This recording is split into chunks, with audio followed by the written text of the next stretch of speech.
Effective Communication Skills. Chapter 3. 7 C's of Effective Communication. Before I start, I request you to stay to the end of the video and subscribe for access of the coming future videos. C1. Completeness will bring the desired response. C2. Conciseness will save time. C3. Consideration means understanding of human nature. C4. Concreteness reinforces confidence. C5. Clarity can make things more comprehensive. C6. Courtesy makes relations stronger. C7. Correctness will avoid all the confusion. Be effective. There are 7 important points which can make your ordinary communication a very effective communication. In this chapter, I will describe and illustrate all of these 7 C's of communication. Completeness will bring the desired response. Completeness means that whatever you communicate should be complete and there should be no missing facts in your speech.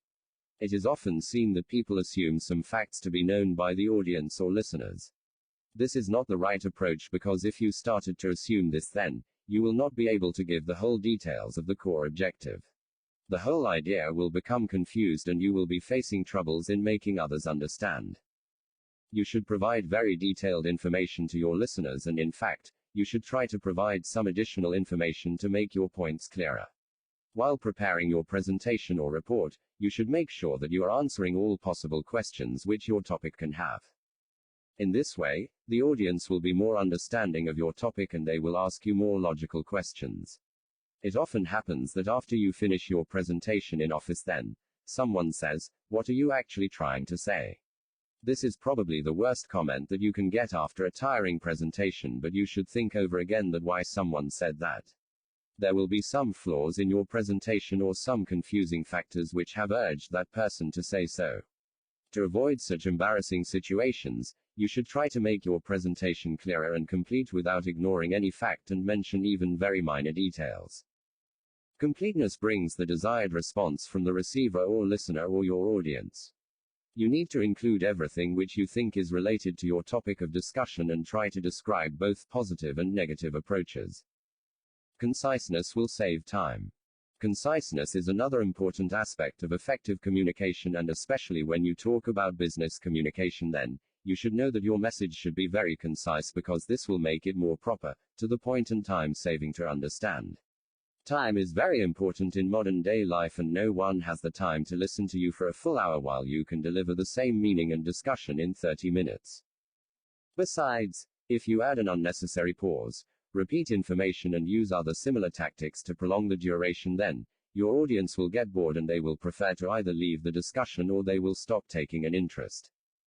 You should only include very relevant facts about your topic and avoid using the unnecessary information to be added. For example, if you are making a presentation for the annual budget of your organization, then you should keep things to the point and avoid giving irrelevant examples for cutting down the budget or increasing it. Your aim is to present the report of your annual budget, and this does not mean that you should add suggestions because that is associated with someone else. If you tried to overexpress yourself, then it may happen that you will confuse your audience with wordy expressions and there will be lots of discussions, which people will never understand due to broken language.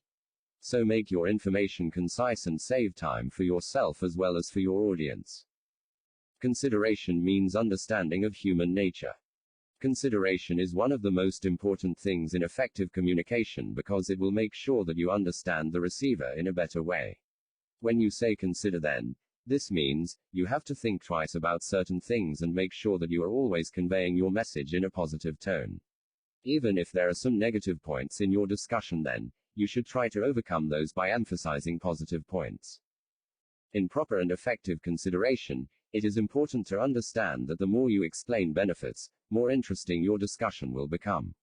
So you should try to explain each and every benefit of your discussion, which will make people more attentive and they will be more interested in integrating those benefits in their lives. Try to focus more on you instead of I or we. This also sends a very pleasant impression that you actually care more about others instead of yourself. There is a saying that thinks before you speak, and this saying completes the part of the consideration. You should properly analyze everything before presenting it to others. Analyze everything from the receiver's point of view because that will allow you to think about those questions which are often neglected by following just one approach. You should never use negative expressions like I hate, instead replace them with I prefer. Similarly, there are so many replacements which you can make and avoid all the negativity from your discussion. If you have to say confidently, then you can say unstoppable. Fortunate can be replaced with blessed because these words also have a positive meaning, but the replacement is even greater. Concreteness reinforces confidence. Concreteness means that you should be very specific and accurate about the facts and figures which you represent in your discussion. The facts should be very clear, and being accurate is even more important because people often give value of words and especially figures which you represent. Verb choice should also be very vivid and defined, and wording should be such that it should create a very positive image of your overall topic. If you start to sound little vague, obscure and general about the facts, then things will start to get confusing and people will start to think negatively. Emphasis on one thing will be lost, and as a result, the effectiveness of communication will not be present. If you are presenting some solid and true facts and figures, then it will automatically boost your confidence. You should try to gather figures from different surveys, and the internet can be a very good place to do this research. No matter what kind of topic you have, but you will find things related to that topic and in all formats.